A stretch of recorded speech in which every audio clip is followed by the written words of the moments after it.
So we have a fairly special podcast today, following on the theme from International Men's Day, which we had a phenomenal reaction with Darryl from Monkstown Boxing Club. We had the Hungry Hooker, Instagram him. It's well worth your while. And what that has led to is just another podcast and exploring probably similar themes.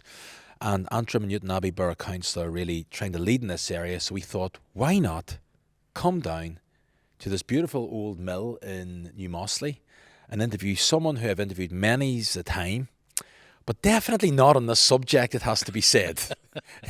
This is definitely a first. So we're talking with former Linfield player. It's often forgotten. Yes, played and captained, Thomas. Yes, yeah. I didn't forget, that's what I mentioned it, just to be clear, but I feel like you're telling me off.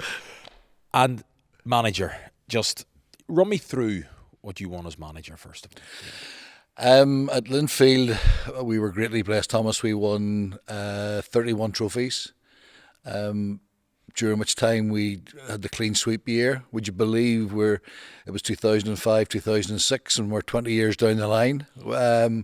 We did 6 doubles in 7 years, which was ridiculous and unheard of.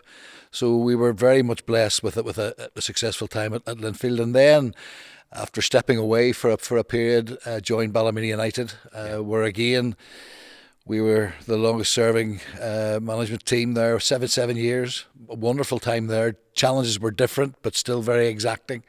And during that time, we won the League Cup, which was the first major trophy. I'm not sure how long. We won a European playoff, which we didn't get a trophy for, but I still count it as a victory of a final. And we qualified for Europe on a couple of occasions, as well as getting to several Irish Cup finals and League Cup finals and County Antrim Shields. No, we've been blessed with a reasonably successful time. You're the benchmark of management in this place that we all call home, and that's part of the reason why we have you here. So people are thinking, well, what's the other part? The other part is your day job. Recently retired over the last 3 years, coming 4 years in March, I think it is. No, October. I finished, Thomas, on the 31st of March 2022. Which gave me 28 years service for the Northern Health and Social Care Trust. And the OCD part of me wanted to finish on that time, because that gave me 28 years and my birthday's the 28th of October. So that's how I worked all of that out. But I have since stopped being retired from being a senior social worker. So, footballer, manager, in a changing room with men for a long time. Long time, I'll leave it at that. Day job, social worker, single social worker, training within the community, church background, gets experience in that area, and it sort of all flows from there, and a career eventually flows from there. I could not think of a better person to sit in front of me to actually explore what we're going to talk about today. I feel I've given you the big build-up and you're immediately going... I'm absolutely beginning to panic now, in case I fall flat on my face, Thomas. There is no pressure, but the topic... Well, what is the topic? It's men. Violence against women comes up quite a lot. This phrase, toxic masculinity, you've probably heard that many times, comes up quite a lot. There are some awful things going on in the world, and some awful things that men do against women particularly. But not all men are bad. No. It feels outrageous to nearly say that and have to clarify that. So you're trying to get a non-confrontational balance. Shining a light on what issues, what challenges there are in that area, and maybe exploring it. So look, as someone who goes into a football changing room as a teenager and leaves it a man in his 50s... I'm now 63, Thomas. Yes, but when you left the changing room, you were in your 50s. Yeah. So what is the big change in men? It's a very open question. Well, very open question, and I understand that, Thomas. I think what I've got to do is contextualise it. First of all, for me, I've got the 3 Fs. I live by the 3 Fs: faith, family and football. And I unashamedly am a man of faith, and that very much is the major influence in how I would be with folk. From a footballing perspective, all of the players that I ever worked with, I just didn't see them as players. This is maybe going to sound a bit crazy to some folk, but I just didn't see them as young footballers. They were young men, and young men who I treated as if they were my own sons. That's how I functioned, and part of that was, just about mutual respect. I would respect them, they would respect me, and we would respect others. From a social work perspective, when I was, a senior social worker, I had a very simple saying, to my team, you look after the clients and the families, I'll look after you, and together we look after each other. And it's very similar from a footballing perspective. It's very transferable, because to the players, I would have said, listen, when you cross that white line, there's pretty much nothing more I can do. I can support and help and encourage and do all of the things that you do, but once you cross that white line, I need you to be looking after yourselves and looking after me on the pitch. I'll look after you off it, and together we'll look after each other. And again, intertwined in all of that is about a respect for yourself, a love of yourself, a respect for others, regardless of gender. And it's about how you are as a person. And I would have always said, a little, line would have been, be the best you can be. Strive to be the best you can be. Now, I have a little add-on bit where it's strive to be the best you can be because Jesus Christ died for me, and that's, where I'm at. Yeah. But that wasn't ramming that message down any young person or any player's throat in any way, shape or form, but I was very clear, be the best you can possibly be. Yeah. And can you do that because you come from a Christian background? You're in a changing room with Christians, non-Christians, non-believers, Catholic, Protestant, dissenter, everybody in between. Yeah. So can they take that message without sharing your faith? I think so. I think so. For me, that is my personal drive. That is my bedrock. That is the foundation on which, I simply operate. Yeah. But, whether you're a man or a woman of faith or not, to me, it's about doing the right thing, treating people in the way you want to be treated, protecting people, encouraging people, supporting people. But and those things, Thomas, you don't need to have a faith to do those things correctly. For me, my faith holds me to a high standard, and that's where I would be at. But regardless of background or whatever else, it's a pretty basic fundamental, Thomas, and it's about how you want to be treated yourself and how you treat and respect others. So they're good behaviours that reflect your faith, but you don't have to have your faith to have those good behaviours, and that's kind of what you're saying there. Very much so, Thomas. I'll tell you, when we were signing players, I didn't sign good footballers. I signed good people who were good footballers. Because, Well, what if somebody was a good footballer but probably wasn't a good person? That's bound to have come across your desk. It did, and this is, I'm sorry for sounding judgmental. If there was maybe, we would have done a lot of work on our recruitment. They talked today about due diligence. We were doing that years ago. Family, background, where players came from, regardless of what side of the community they came from, but ultimately what were they like as people? If you're in a difficult situation, would they be there to help? Would you expect more of them that you would expect of yourself? And a number of standards. But I think we would have always looked at, are these players, are they good people? Because if they are good people, then you will be, particularly in difficult periods, then those qualities will come out.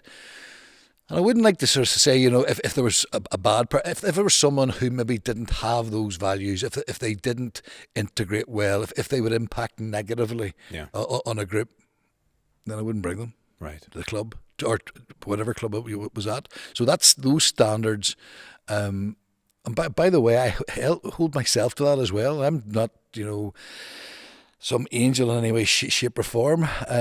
But I would be expecting, I wouldn't expect any more of folk than I would expect of myself. I wouldn't ask them to do anything that I wouldn't be prepared to do myself. Yeah.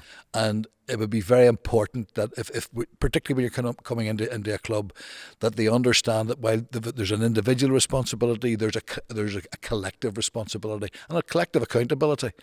So you want good people who do the right thing, Thomas. And there's bound to have been occasions, David, and I'm not asking you to mention names here, by the way, to be clear, but there's bound to have been occasions where you have a player and they do something outside the changing room. It could be inside the changing room. That's bad.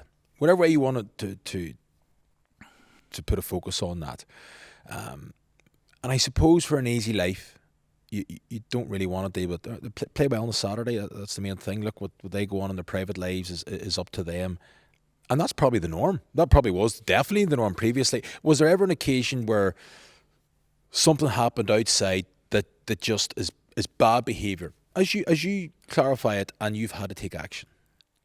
There's been a number of times, Thomas, where something has maybe been minor to something which is maybe more major. But what I don't do, Thomas, is I don't sit in judgment of people. Yeah. And I think that's vitally important. But you have to take action. But yes, is there a difference between that and judging, David? Well, I think there's what's acceptable and what's not acceptable, Thomas, and that is the baseline. And thankfully, and I, with all reverence, I thank God, that I never had anything of such. Such where a situation really demanded that a player had to leave the club immediately, and what they did outside of football. But there were conversations, that you would have been made aware, that you've maybe been made aware of a particular issue, or something that needed to be addressed. And this is where I go back when I talked about the players that I signed being like my sons. I just didn't take on part of them. I didn't just take on the footballing part. I took on holistically the whole part. And if there was something that you felt you needed to address, then you sat down, you had a conversation. Yeah. And you would have discussed how best to go forward and what should happen. And as I say, thankfully we never got to the nuclear buttons of having to sort of dismiss, get rid of, or whatever else. But it would be fair to say, Thomas, that there was occasions that the conversations had to be had. Yeah. And it was simply around the basics that I've already alluded to. Were they doing the right thing? Were they doing the right thing in respect of other people? Were they respecting other people? Did they respect themselves? Why did they do what they did? And maybe pointing out, well, maybe that's not something you would need to be doing going forward. And as I say, I'm not sitting in any ivory tower, Thomas. So not for 1 minute. Am I judging? There's a verse: "Do not judge, lest ye be judged." Yeah. But there is something in terms of a manager or head coach, where you're accountable for standards. You're accountable for the culture. You're accountable for how people are with each other. And you try to build that as you go along. I remember like a code of conduct, whether it was at Linfield or Ballymena United. That wasn't me writing down a list of rules and saying, right, we sat down as a group. Here's what I think is reasonable. Is there anything that you guys want? And so we bought in, and then we had a code of conduct which was applicable to staff and players, to players and staff. So you come up with that collectively? Yeah. Oh, yeah, absolutely. Absolutely, because what you're saying again is for people to buy in, to understand why they are doing and why they're being asked to do what they're doing, and that again feeds in then to your culture. What's acceptable? What's not acceptable? So it's building that up. Do you feel now that, like you touched upon something there, that you're accountable as a manager, as a leader within a group? Do you feel that bar, in a sense, has been, well, I wouldn't say raised, but certainly there's more of a focus on it now, where laddish behaviour years ago would have been just laddish behaviour, no mean harm in it. Whereas in today's focus, with the lens of 2026, that actually, no, there's a necessity to call it out. You hear that phrase, call it out, quite a lot. Do you feel that we're at a standard or a stage now where you can't let things slip? the old-fashioned ways in the changing room that may have been when you were playing, for example, David, are not acceptable now? You see, Thomas, again, you'll realise that there's a theme here. Massive influence on me were my parents, my mother and my father. Yeah. And, Daddy was very, very clear in how you should treat other people, and in particular how you should treat, women. How you would treat girls, how you should behave, how you should act, what was correct, what was not correct, what was appropriate, what was not appropriate. So I had that foundation, Thomas. So I can see where what was maybe overall accepted by society, has changed. But one thing that really should never have changed, and that is the respect for yourself and the respect for others. Yeah. There's maybe a greater need now. Times have changed when you think of social media and all that goes on, and what goes on over the internet, of which I am not an expert in any way, shape or form. But there are things which are totally wrong. There was a piece on today's news where the influence that was brought to bear on young people, boys and girls, who ended up taking their own lives. Yeah. And so the world has changed drastically. But that's actually what I mean, is that the issues, if you were Linfield manager today, you could be going into the change room at Windsor Park, and recently you had Gronk, which is like part of X, which is Twitter. And it's basically like you can ask it anything, it'll give you all this information, which is quite a handy tool as it was developed. But you had a group of people who put in a picture of a girl at school, maybe an attractive girl, and go, hey, Gronk, put this girl in a bikini, really revealing bikini, showing different parts of your body, showing all parts of your body. But the face looks like somebody, and they see that image. And there is a sense where you could, and I've heard it made, where fellas are just doing it for a bit of crack. They didn't realise the repercussions of it.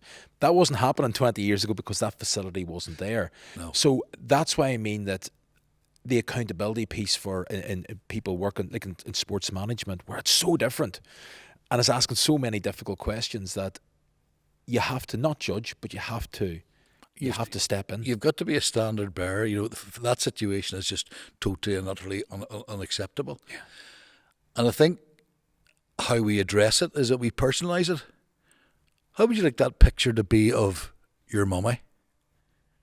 How would you like that picture to be of your auntie? How would that picture to be if that was your sister? How would you want that picture if that was your daughter? And that's, where my stance would be.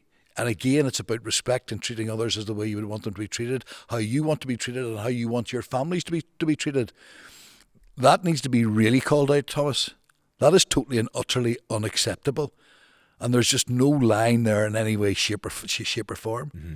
But for me, personalise it. If there are young men who are watching this, if you find yourself involved or embroiled in this,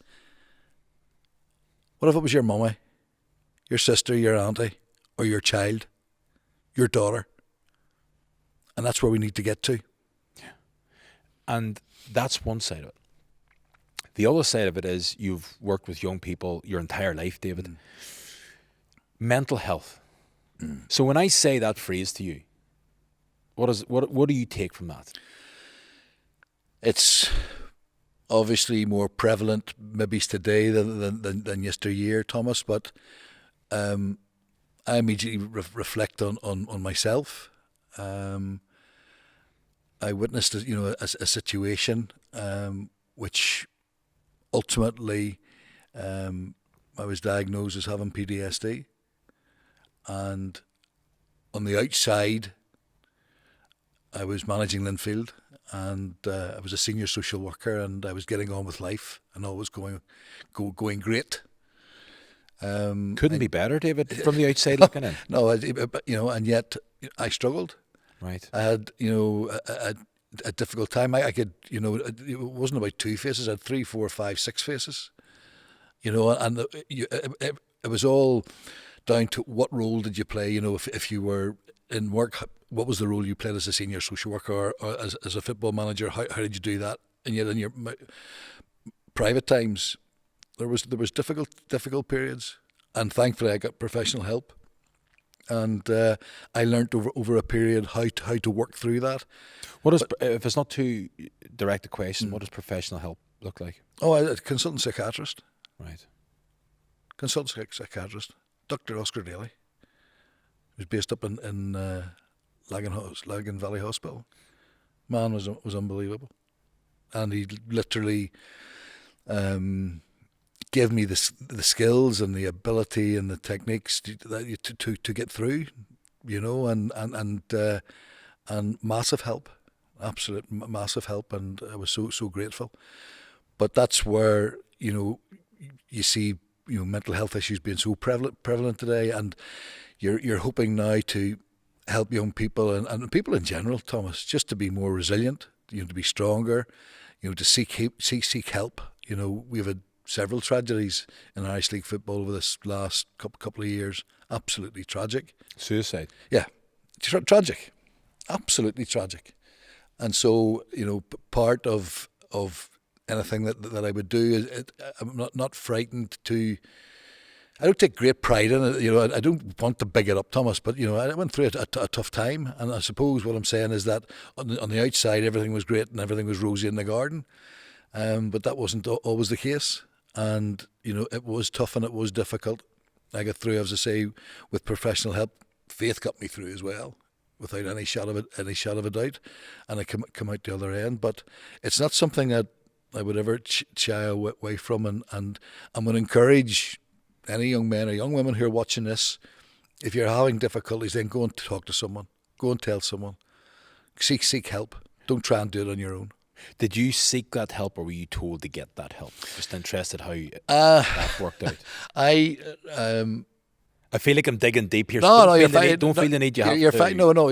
I simply went to my GP, who was absolutely excellent at the time, and said, "Listen, I don't know what is going on with myself. I thought I was a pretty balanced, you know, person in all things, and I'm able to function. But I find that when I'm away from whatever it is, you know, I'm having issues, you know, and I can't work them out. And so I was referred, and I went along. I was to say a senior social worker, but I went along seeing myself very much as the person who needed help. Were you apprehensive a wee bit? I mean, when you think about it, football manager of Linfield at this time. Oh yes, which is the biggest football club, the most successful.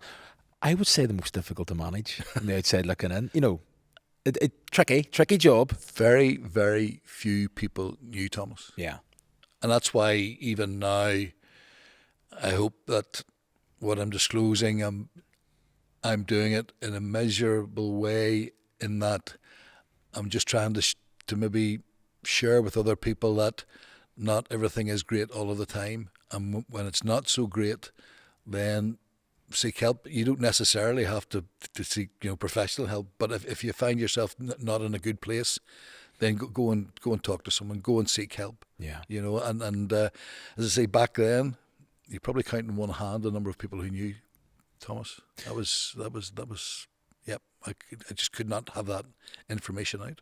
It's a massive thing, and thank you for saying that, Dave, because that is hugely personal and still not easy to say in your early 60s, probably, in a sense. I still feel that it. No, and I probably will finish with this. You know, I'm in a much better place after all of those years, and I truly thank God of where I'm at. But not every day is a great day. The only thing about it, I know how to deal with it an awful lot better and in a much more positive way. Yeah. But we'll leave it there. Yeah, and I think that's the big thing, because that looks different with different people. I was speaking to someone yesterday who lost his wife very young, bringing up his 3 kids by himself, and he didn't go down the counselling route, and his grief was like, look, he said this phrase sticks with me: let me at it and leave me alone. I can manage it. That sounds old-fashioned, but sometimes if you can manage it, then let them. Oh yeah, absolutely. That phrase, listen, it's not for everybody. Yeah.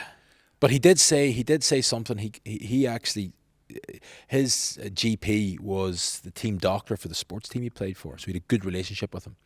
And he said one day he wasn't feeling great and wasn't feeling himself, like very similar to what you're saying, and had a real good chat with that doctor, and that worked for him. He didn't feel he had to go elsewhere. I have another friend who is a stern sportsman, wouldn't be of talking stock.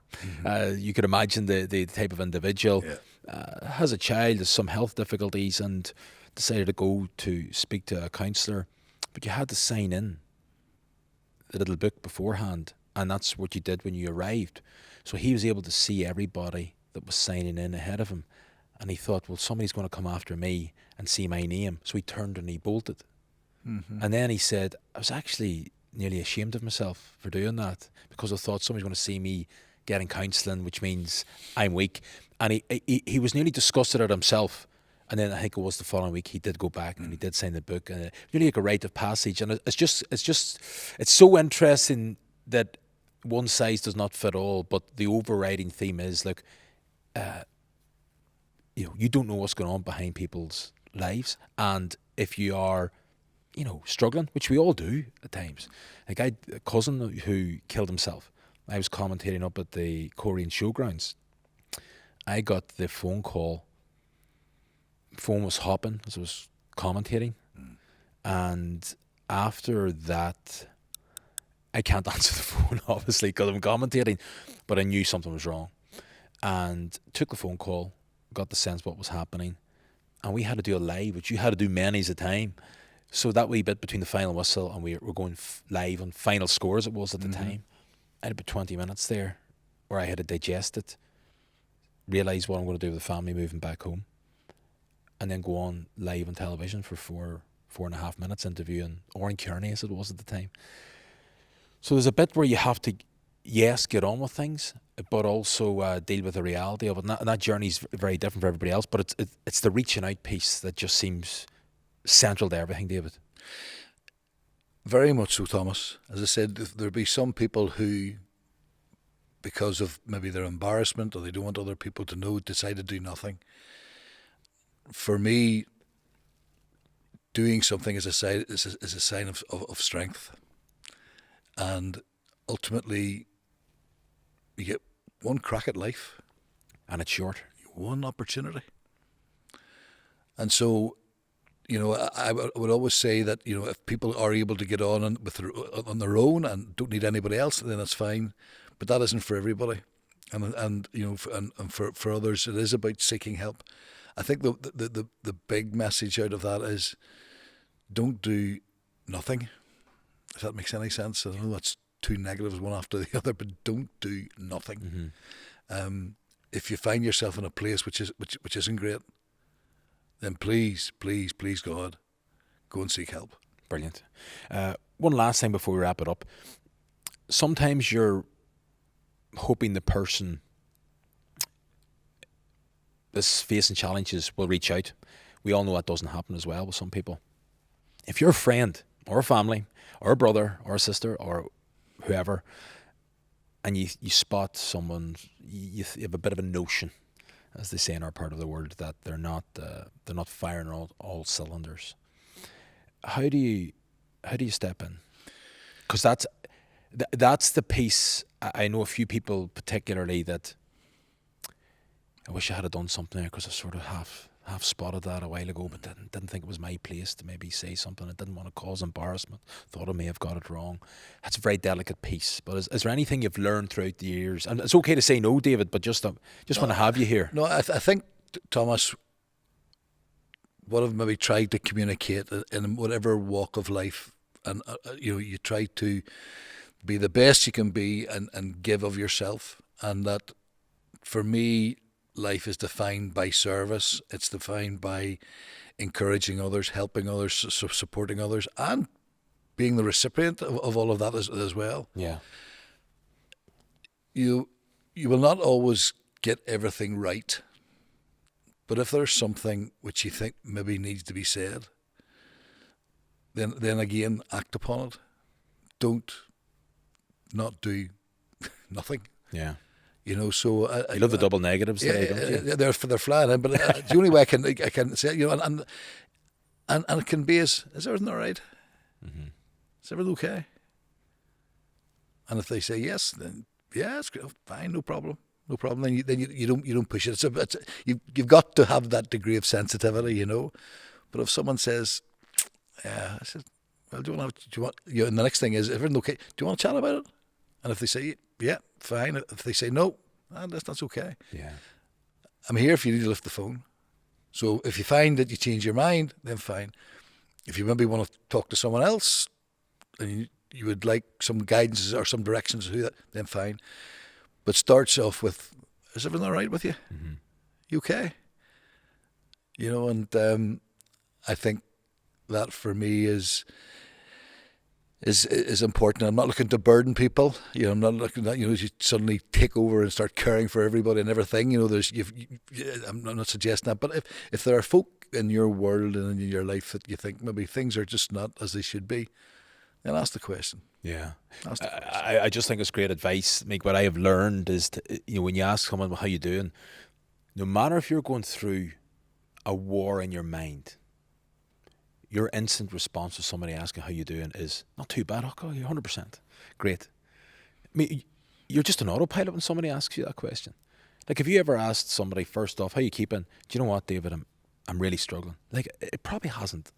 It doesn't happen first off. It maybe has happened. I feel like I'm putting words in your mouth. But for me, there's a couple of things I find, and I am far from an expert in anything in life, let on this, but there's two things I've sort of half learned. When I ask people how they are, I usually ask them it twice. So when I say, "How are you?" they'll say something. I don't even listen to the first answer. And I go, "Yeah, but how are you?" It just cuts a bit different. If you ask a question, somebody answers it, and they ask you the same question again, your takeaway from that is like, well, I kind of thought I answered that. I obviously didn't answer it, so I'm going to have to find something from within to maybe answer it a little bit better. And the second thing is when I spot somebody's maybe, I think maybe struggling a wee bit, and this has happened actually last week, I'll maybe send them a message, on last week's occasion, an email, because you can spook someone by face-to-face as well. It can work both ways. That nearly just, like, I don't want you to reply back to this message. I just want you to read it and let it sit with you, and then come back to me. And then it means if you're going to be automatically defensive, it might just lower that shield a wee bit, and maybe there might not be. And this is just a completely unintelligent, as you can tell by my pronunciation of that word, way of looking upon things. But it's just again comes back to the different people have different ways. And it's so difficult, but the cutting edge is, David, as you know, through football, the cutting edge of this is when some young fella decides to take his life. It leaves carnage behind for everybody else, and you just think it's so preventable. Without going into the individual lads who decided to end their time on earth, I think if anyone who is watching this and maybe are even considering, taking their own lives, then they've got. I would ask them to think about those who will be left behind. Who's going to tell your mum? Who's going to tell your daddy? Who's going to tell your children? And I think for me that's the most significant. That reflect on, and you may think this world may be a better place if you weren't around, and things would be much improved for other people. Just stop and think. And for those who are closest in your life, who's going to tell them? And then even maybe even flip it. If they were thinking that and they didn't come to you to tell you, how would you feel?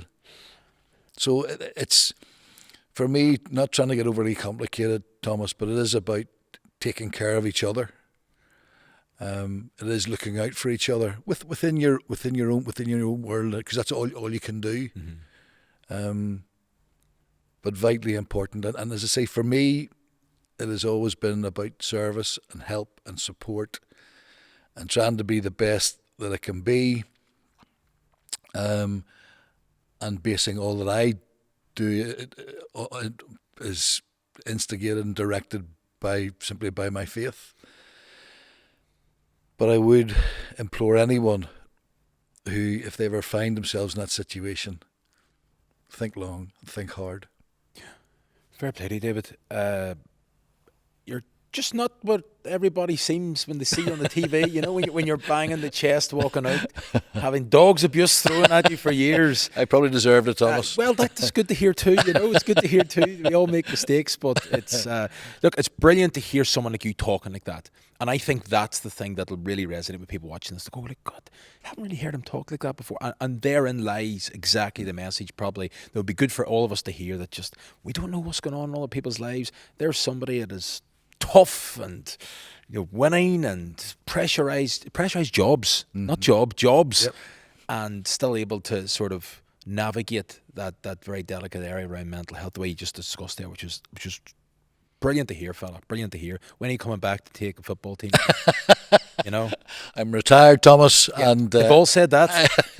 and Jose Mourinho says that quite a lot. well, in simple terms, should a situation ever arrive or arise, I should say, and if God has that in His plan for my life, then fine.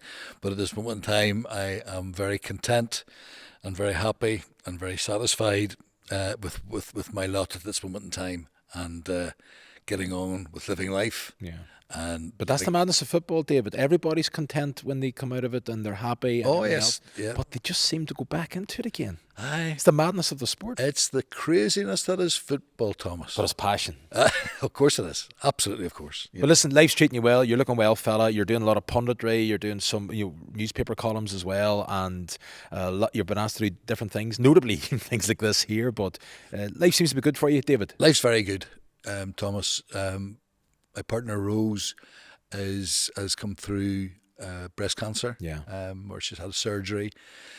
How is she? She's doing tremendously well. She is an incredible lady. She is a warrior among warriors.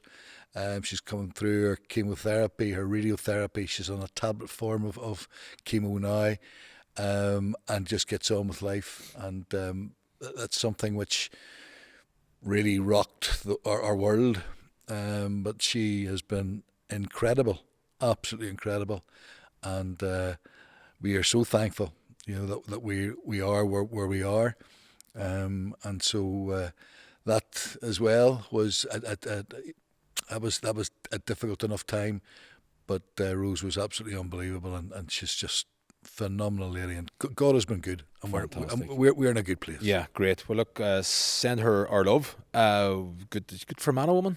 Yep. See? Indeed, yep. You know all these things, yep. You city slickers, you see. Originally from Newton Butler. Yeah, well, you see, you city slickers need a bit of cold cheese in your lives just to make the thing. That makes me feel good saying that and hearing that. David, thank you very much indeed. Really, really lovely to chat with you. Fantastic stuff. We've touched upon some very delicate discussion points there, so there'll be an action line attached to the bottom of this video. So look, if you've been triggered by anything that you've seen or heard, reach out. That's been pretty much the advice of this, and we've had the brilliant David Jeffrey, and no better man to be leaning on and giving us his life experience to talk around those themes. So we will be back for another podcast along similar themes, a little bit different, but kind of similar as well. Our thanks to everybody at Antrim Newtownabbey Borough Council for putting this on today.